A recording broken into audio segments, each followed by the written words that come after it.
Sir.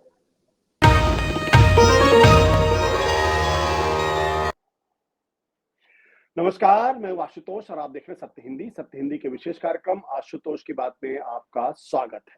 आज दरअसल हम बातचीत करेंगे महाराष्ट्र चुनाव को लेकर और महाराष्ट्र चुनाव में ऐसा लगता है जैसे एक बार फिर संविधान बचाओ मुद्दे की वापसी हो गई है। ये वो मुद्दा था जिसने लोकसभा के चुनाव में भारतीय जनता पार्टी को जबरदस्त तरीके से नुकसान पहुंचाया था, खासतौर पर महाराष्ट्र के अंदर जहां भारतीय जनता पार्टी 48 में से 30 सीटें अघाड़ी को मिली थी और 17 सीटें महायुति यानी भारतीय जनता पार्टी और उनके गठबंधन के साथियों के खाते में गई थी। अगर महाराष्ट्र के अंदर भारतीय जनता पार्टी और उसके सहयोगी दल अगर बेहतर प्रदर्शन करते तो शायद केंद्र में उनकी सरकार को बहुमत पाने में और आसानी होती। लेकिन कहा जाता है कि संविधान बचाओ का जो मुद्दा था उत्तर प्रदेश के साथ साथ महाराष्ट्र में भी एक बड़ा मुद्दा बन गया और जिसकी वजह से बीजेपी को भारी नुकसान हुआ और बीजेपी 29 में से सिर्फ 28 में से सिर्फ 9 सीटें ही लोकसभा की जीत पाई थी। अब विधानसभा के चुनाव में भी इसकी वापसी हो गई है और इसके लिए खुद देवेंद्र फडणवीस जो वहां के उप मुख्यमंत्री हैं, भारतीय जनता पार्टी के नेता हैं, वो इसके लिए जिम्मेदार बताए जा रहे हैं क्योंकि राहुल गांधी ने नागपुर के एक बैठक में संविधान की लाल किताब को लहराया और फिर संविधान का मुद्दा खड़ा किया, जिस पर देवेंद्र फडणवीस ने तगड़ा हमला किया और कहा दरअसल लाल किताब नहीं है, ये लाल किताब तो अर्बन नक्सल वालों की है। तो क्या बीजेपी ने अपने पैर में कुल्हाड़ी मार ली है? जानते हैं हम संदीप सोनवलकर से जो महाराष्ट्र के बड़े पत्रकार हैं और इस वक्त हमारे साथ मुंबई से जुड़ रहे हैं। तो संदीप, क्या लगता है आपको, ये एक बड़ा मुद्दा फिर से बन गया है? आशुतोष जी, ऑन द लाइटर नोट, ये आरोप आप पे भी लगेगा क्योंकि आप लाल शर्ट पहने हो लाल कलर की दीवार के साथ तो थोड़ा बचकर बोलिए वरना आप पर भी एक आरोप लग जाएगा। कह देंगे कि अर्बन नक्सल है ये तो। हाँ, तो कहा ही जा सकता है। बहरहाल ये बात सच है कि जो संविधान का मुद्दा लोकसभा चुनाव में बड़ा काम किया था, बड़ा जोर शोर से चला था, इस बार पिछले 2 महीने से वो मुद्दा थोड़ा सा गायब हो गया था और ऐसा लग रहा था कि चुनाव में ये मुद्दा आएगा भी या नहीं आएगा। मतलब सब मान रहे थे कि ये मुद्दा आएगा कि नहीं आएगा, इस पर बहस थी और ये कहा जा रहा था कि कहीं हरियाणा चुनाव के बाद दलित जो है शिफ्ट तो नहीं हो रहा है और दलित फिर वापस तो नहीं जा रहा। लेकिन जो डल चुनाव था, मैं तो आज बल्कि लोगों से कह रहा था कि ऐसा पहली बार हो रहा है कि 8,000 कैंडिडेट है, 12 पार्टियां हैं और चुनाव बिल्कुल डल है। पर कल से अचानक ये चुनाव फिर तेजी पकड़ गया। राहुल गांधी ने संविधान सम्मेलन किया, एक किताब दिखाई जिसको वो कहते हैं कि संविधान की किताब है और संविधान दिखाया एक तरीके से उन्होंने, और बीजेपी ने पलटवार तुरंत किया और ये कह दिया कि ये तो अर्बन नक्सल का जो लाइन है, क्योंकि लाल रंग को उन्होंने अर्बन नक्सल से छोड़ दिया।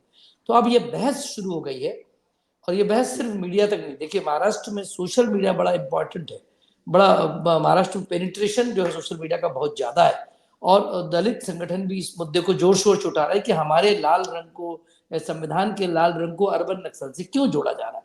तो अब ये कांग्रेस ने तो पलटवार किया, खड़गे साहब ने कह दिया कि बाबा साहब अम्बेडकर का अपमान है।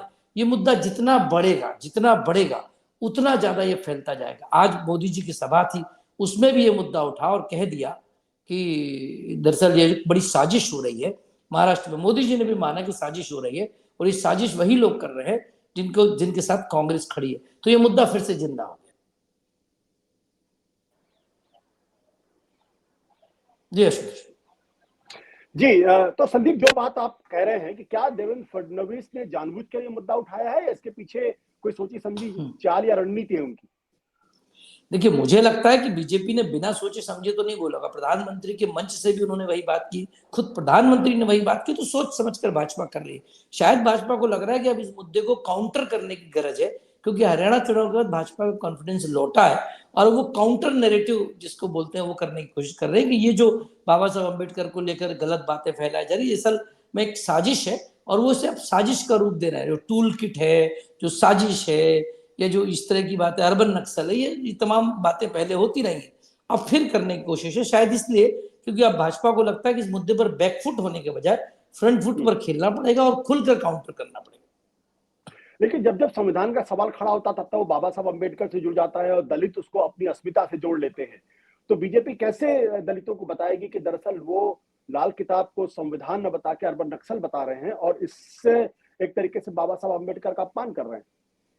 बिल्कुल, भाजपा की बड़ी गलती कि भाजपा जो है दोधारी तलवार पर चल रही है, बल्कि खतरों के खिलाड़ी मैं कह सकता हूं भाजपा से, क्योंकि भाजपा ने खतरा उठाया है कि जब जिस चुनाव में वो मुद्दा ही नहीं है, जहां आप आराम से लाडली बहना बेच सकते हैं, आराम से आप विकास का मुद्दा बेच सकते हैं, आराम से आप दूसरे मुद्दे बेच सकते हैं, वहां अचानक फिर से क्यों ये मुद्दा उठाएगा? तो ये बीजेपी के लिए बड़ी दुधारी तलवार है। वो भी प्रधानमंत्री का पहला दौरा, उसके मंच पर ही खड़े होकर सीधे सीधे आरोप लगाया देवेंद्र फडणवीस ने कि साजिश हो रही है और ये अर्बन नक्सल लोग हैं। उसके बाद प्रधानमंत्री ने भी कहा, यहाँ तक कि प्रधानमंत्री को तो वो लाइन भी लेनी पड़ी जो योगी जी 2 दिन पहले लेकर गए। उन्होंने कहा कि सेफ हैं, एक हैं तो सेफ हैं।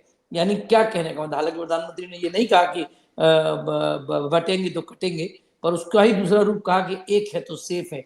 तो क्या वजह है कि भाजपा ऐसे एग्रेसिव ले रही? तो मुझे लगता है कि भाजपा को ये समझ में आया है कि अपने तौर पर, यानी एज ए पार्टी के तौर पर उनको अब ऑफेंसिव खेलना पड़ेगा, न कि डिफेंसिव। शायद उनको लगा कि लोकसभा में गलती हो गई, इस मुद्दे पर वो ऑफेंसिव के बजाय डिफेंसिव रहे, तो अब वो ऑफेंसिव खेलेंगे। हालांकि खतरा सीधे तौर पर है कि कहीं फिर से वही मुद्दा उठ गया तो फिर दलित एकीकरण होगा, और दलित एकीकरण होगा तो फिर वो जो हम बात करते हैं कि विदर्भ में तो हम 4 लोगों की बात करते हैं कि दलित, मुस्लिम, मराठा और कुनबी, यदि ये चारों एकजुट होते तो विदर्भ में बीजेपी को बहुत बड़ा नुकसान होता हुआ दिख रहा है। भाजपा ने रिस्क ली है, कैलकुलेटिव ली है, नहीं ली है, ये अगले 1 हफ्ते में पता चलेगा। लेकिन ये रिस्क है, और संविधान का जो मुद्दा जो खुलासा दिया गया था, ये कहा जा रहा था कि चुनाव के बाद वो मुद्दा बस वो एक फेक नैरेटिव था, अब नहीं चलने वाला है, तो मुद्दा फिर से चुनावी दौड़ में दिखता हूँ। बट संदीप ये बताइए कि नागपुर के अंदर जो राहुल गांधी ने उठाया था, तो क्या देवेंद्र फडणवीस ही इस मुद्दे को उठा रहे हैं या बीजेपी के और नेता भी इस पर राहुल गांधी पर अटैक कर रहे हैं और लाल किताब को दरअसल अर्बन नक्सल से जोड़ने की बात कर रहे हैं? देखिए, देवेंद्र फडणवीस ने तो उठाया क्योंकि उनकी मजबूरी है, एक तो नागपुर से चुनाव लड़ रहे हैं, दूसरा राहुल गांधी ने जो किया, जो किस्सा शायद अभी तक मीडिया में नहीं आया, आपको बता देता हूं, बड़े मजेदार बात। राहुल गांधी जिस मंच पे गए थे, जिस सभागार में गए थे, सुरेश भट्ट सभागार में, उसकी दीवार संघ के मुख्यालय से लगती है, मतलब बिल्कुल अच्छा। संघ के मुख्यालय से लगती हुई है। तो संघ का मुख्यालय रेशिम बाग और जो सभागार है, दोनों आजू बाजू में। तो राहुल गांधी जब सीढ़ी से चढ़ रहे थे तो कांग्रेस के एक नेता ने उनको बता दिया कि यही संघ का मुख्यालय है। तो राहुल गांधी रुक गए, और रुकने के बाद उन्होंने पलटकर उस संघ मुख्यालय को देखा, और अच्छी तरह से देखा, और बोले अच्छा यही वो जगह है। तो फिर वो जब अपने भाषण में पहुंचे तो उन्होंने संघ पर सीधे अटैक किया, यानी उनको लगा कि ये बेहतर जगह है संघ पर अटैक करने। तो राहुल गांधी जो लाइन खींच रहे हैं कि संघ, जातीय जनगणना और आरक्षण और संविधान, तो ये सब आपस में मुद्दे मिले जुले हैं, और वो मुद्दा उन्होंने संघ पर अटैक करते, उन्होंने यहाँ तक सीधे बोल दिया, जो राहुल गांधी की भाषा नहीं, कि हिम्मत है तो सामने आके लड़ो, पीछे से मत लड़ो। तो एक तरीके से बीजेपी पर उन्होंने सीधे अटैक किया, संघ पर अटैक किया। तो अब जब संघ पर अटैक होगा तो जाहिर तौर पर चाहे देवेंद्र फडणवीस हो चाहे बीजेपी हो, उसको पलटवार तो करना ही है। तो पहला पलटवार ये किया गया कि राहुल गांधी जो किताब दिखाते हैं, वो सर उसका पन्ना तो ठीक है, अंदर सफेद कोरे पन्ने हैं, अंदर असल में संविधान नहीं है, एक सिर्फ कोरी किताब वो लेके चलते हैं। एक तो पहला अटैक ये हुआ, दूसरा अटैक लाल किताब अर्बन नक्सल का हो गया।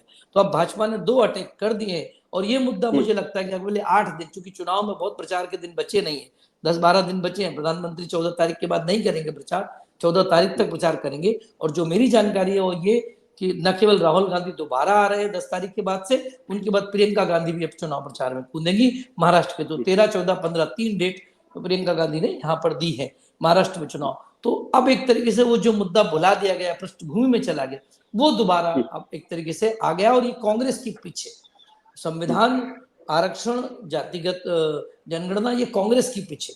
इस पर कितना खेलना चाहिए वो तो बीजेपी को तय करना, वो एक पॉलिटिकल पार्टी है, उनको हक है। पर संदीप, आप बहुत ही एक्सपीरियंस पत्रकार हैं और आप महाराष्ट्र को बहुत बेहतर तरीके से जानते भी हैं, तो क्या आप मानते हैं कि लोकसभा के चुनाव में वाकई में भारतीय जनता पार्टी और महायुति को ये जो संविधान का सवाल था, इस पर नुकसान हुआ है, और दलित वोटर जो था वो बजाय बीजेपी के पास जाने के वो आघाड़ी के पास आ गया? बिल्कुल, 11 से 12% यदि हम दलित वोट माने महाराष्ट्र में है, वो यदि सीधे सीधे एक तरफ खड़ा होता है, जहां 12% मुस्लिम से, तो 11-12% मुस्लिम का वोट, दलितों का यदि 12% वोट एक माने, हम कागजी बात करें तो, बाकी जमीन पर तो थोड़ी चीजें अलग होती हैं, और उसके अलावा आदिवासियों का 11%, 12% और 22% मराठाओं का वोट था, ये सब यदि एकजुट हो जाता तो उसका परिणाम हमने देख लिया, 30 सीटें सीधे सीधे एक तरफ आ गई।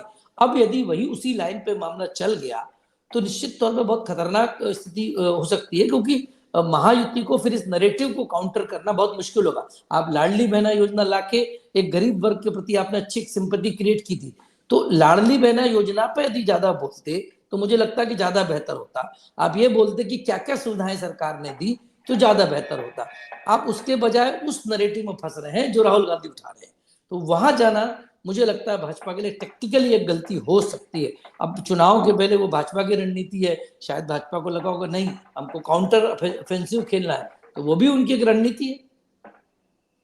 बट संदीप, बात भारतीय जनता पार्टी ने इस चुनाव में बटेंगे तो कटेंगे का मुद्दा बड़ी तेजी के साथ उठाया, और एक तरीके से कहा जाए कि जो उनको डर था कि कास्ट सेंसस के सवाल को लेकर या संविधान बचाओ के सवाल को लेकर, जो दलित और पिछड़ा तबका है जो बीजेपी के साथ नहीं जुड़ पाया था, उसको बटेंगे तो कटेंगे से जोड़ सकते हैं, या बटेंगे तो नेक रहेंगे, बटेंगे तो सेफ रहेंगे, ये जो सवाल था, इस मुद्दे की कितनी छाप वहां दिखाई पड़ती है, और क्या इस मुद्दे की वजह से दलित पिछड़े बीजेपी के साथ जुड़ रहे थे? देखिए जोड़ रहे थे वो तो चुनाव में पता चलेगा, लेकिन जिस तरह से योगी की सभा वहां ली गई, जिन इलाकों में एक तरीके से तनाव था, उन जगहों पर योगी जी की सभा ली गई और उन्होंने खुलकर कहा कि बटेंगे तो कटेंगे।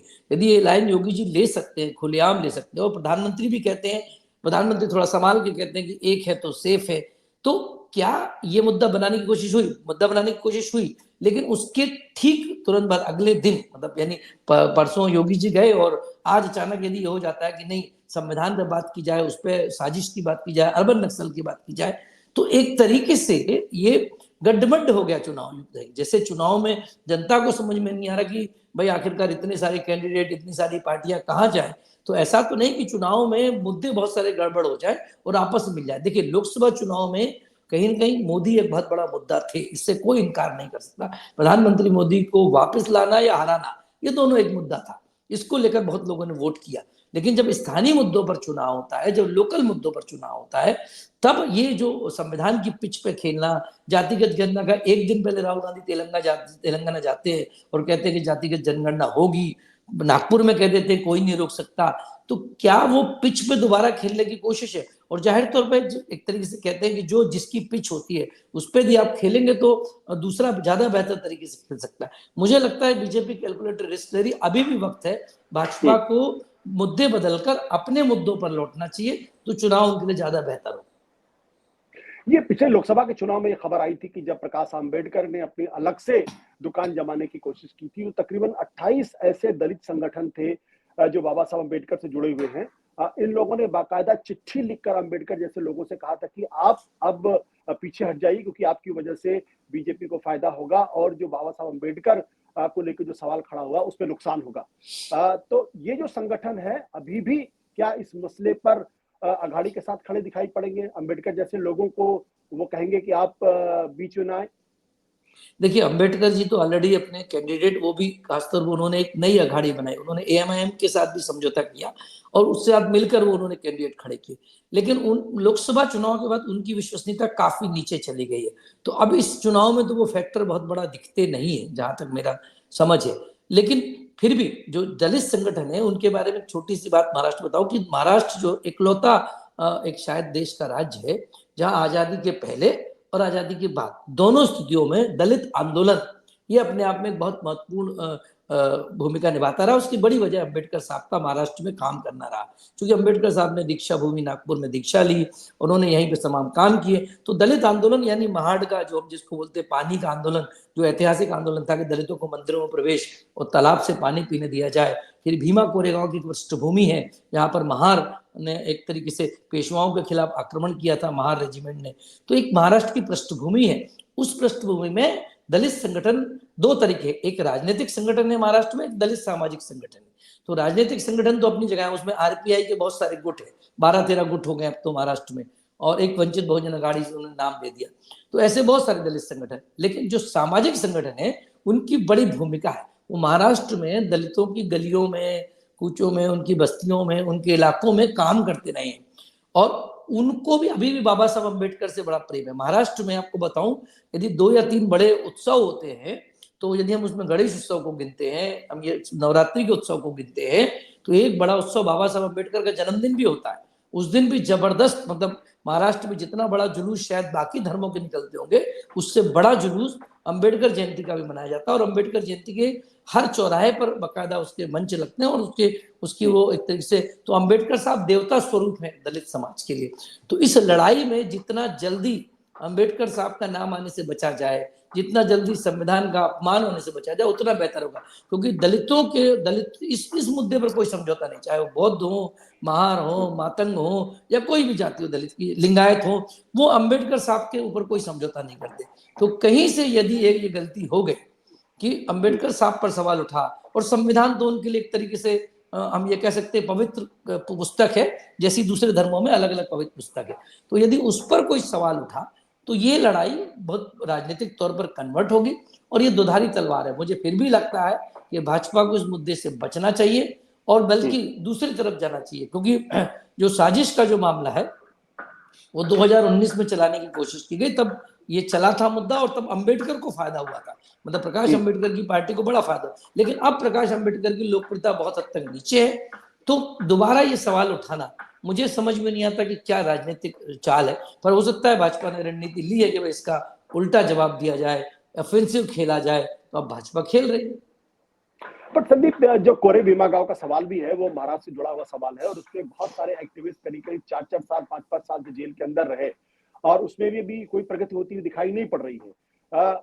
उसका वो कोई मुद्दा है क्या इस चुनाव में दलितों के लिए या भारतीय राजनीतिक पार्टियों के लिए? भीमा कोरेगांव मुझे नहीं लगता कि कोई मुद्दा अभी आज की पॉलिटिकल परिस्थिति में दिखाई देता है, क्योंकि उसमें एक बात तो सच थी, मतलब उसमें जो भी लोग ज्यादातर पकड़े गए थे वो लेफ्ट लीनियंसी के बहुत लोग थे, और लेफ्ट की जमीन महाराष्ट्र में लगभग अब बहुत लिमिटेड बची है। 1-2 विधानसभा क्षेत्र छोड़ दें, या हम थोड़े से नागपुर और विदर्भ की तरफ जगह छोड़ दें, तो लेफ्ट की लीनियंसी बहुत ज्यादा बची नहीं है। उसकी वजह शायद ये रही कि अब जो मजदूर संगठन थे वो अपनी रेलिवेंस लगभग खो चुके हैं। हालांकि फिर भी अभी भी नासिक और इसके इलाके में लेफ्ट की, चूंकि वो आदिवासी इलाके से बेल्ट से लगता है, धुले नंदुरबार, वहां लेफ्ट है, लेकिन बहुत ज्यादा लेफ्ट से नहीं। भीमा कोरेगांव कोई बहुत बड़ा मुद्दा बनते हुए नजर नहीं आता, लेकिन संविधान, आरक्षण और ये तरीके से बाबा साहब अम्बेडकर, ये तीनों मुद्दे तो रहेंगे, और इन तीनों मुद्दों पर बहुत संभल कर चलना पड़ेगा। और आज प्रधानमंत्री का भाषण हुआ, उन्होंने नेहरू से लेकर राजीव गांधी, राहुल गांधी, इंदिरा गांधी, सबको ये कहा कि आरक्षण विरोधी रहे, इन्होंने आरक्षण लागू नहीं होने दिया। हालांकि नेहरू की कैबिनेट का ही हिस्सा थे अंबेडकर साहब तो बहुत लंबे समय तक, और संविधान उन्हीं ने बनाया उसी के दौरान, जब कैबिनेट बनने से पहले। तो अब पता नहीं उसका क्या संदर्भ है, लेकिन इतना जरूर है कि बीजेपी को इस मुद्दे को बहुत संभल कर खेलना पड़ेगा। और कांग्रेस के लिए और महाअघाड़ी के लिए अच्छा है जितना इस पर बहस हो, जितना ये मुद्दा चलता रहे। इसका क्या नतीजा है वो अलग बात है, लेकिन जितना मुद्दा ये डिस्कशन में रहे, राहुल गांधी की तो लाइन है, राहुल गांधी को तो उल्टा बोलने के लिए ज्यादा कुछ मिल गया। कल से वो शुरू हो गए कि क्या अंबेडकरवादी, क्या संविधान को मानने वाले सब अर्बन नक्सल हैं। तो अब एक तरीके से नई डिबेट की आपकी शुरुआत हो गई महाराष्ट्र के चुनाव में। तो क्या अर्बन नक्सल कोई मुद्दा है भी या नहीं मुद्दा है? अर्बन नक्सल कोई बहुत बड़ा मुद्दा नहीं है महाराष्ट्र चुनाव में, लेकिन जिस तरीके से अब ये मोड़ ले रहा है कि अंबेडकर वादी और अर्बन नक्सल इक्वल है, लाल किताब और संविधान इक्वल है, जिस तरह से ये मुद्दा ले रहा है, ये थोड़ा सा चिंताजनक हो सकता है। इसके पहले एक और टिप्पणी भी कर दूं कि इसके पहले जब योगी जी आए, 2 दिन भाषण देकर गए, उन्होंने कहा बटेंगे तो कटेंगे, तो उसकी चिंता सबसे ज्यादा अजीत पवार साहब को हो गई, क्योंकि उनका तो वोट बैंक ही वही है जिसको उनको माइनॉरिटी वोट बैंक एनसीपी को मिलता रहा। तो अजीत पवार साहब ने तुरंत अपनी रैलियां करके शुरू करना कह दिया कि नहीं, हम तो सबको साथ लेके चलेंगे, हम बिल्कुल ये नारे से सहमत नहीं है। तो एक तरीके से चुनाव बड़ा गड्ढमड हो गया है, किसकी राजनीति, क्या विचारधारा, क्या मतलब बीजेपी अपना एजेंडा चला रही है, एकनाथ शिंदे अपना एजेंडा चला रहे हैं, अजीत दादा अपना एजेंडा चला रहे हैं, तो एजेंडों की भी थोड़ी सी गड़बड़ाहट नजर से आती है। और जो करना चाहिए मुझे लगता है सच में, चाहे उसके लिए जैसा कहा जाए, पर एक अच्छी रणनीति थी कि चुनाव घोषित होने से पहले 2000 फैसले लिए गए और धनाधन घोषणाएं की गई, तो उस पर खेलना चाहिए। जैसे मध्य प्रदेश के चुनाव में हमने देखा, चाहे जैसी बात हो, पर शिवराज सिंह चौहान ने पूरा चुनाव, मतलब भले जो कहे, उन्होंने योजनाओं पर लड़ा एक तरीके से, चाहे उसको हम लाडली बहना बोले, चाहे जो जिस तरह से उन्होंने काम किया, तो काम पर चुनाव लड़ा गया। तो इस चुनाव में अचानक कल से, या बल्कि कहें आज से, ये मुद्दे चुनाव से हटके गैर चुनावी, गैर काम के मुद्दों पर अब बहस शुरू हो गई। अब तो विचारधारा की लड़ाई या एक तरीके से कहें डिबेटेबल इशू जो है उन पर बहस जा रही है, और ये कम से कम एकनाथ शिंदे और अजीत दादा दोनों के लिए अच्छा नहीं। आपने कहा दोनों के लिए अच्छा नहीं है। संदीप, बहुत बहुत शुक्रिया इस पूरी बातचीत में शामिल होने के लिए। Thank you so much.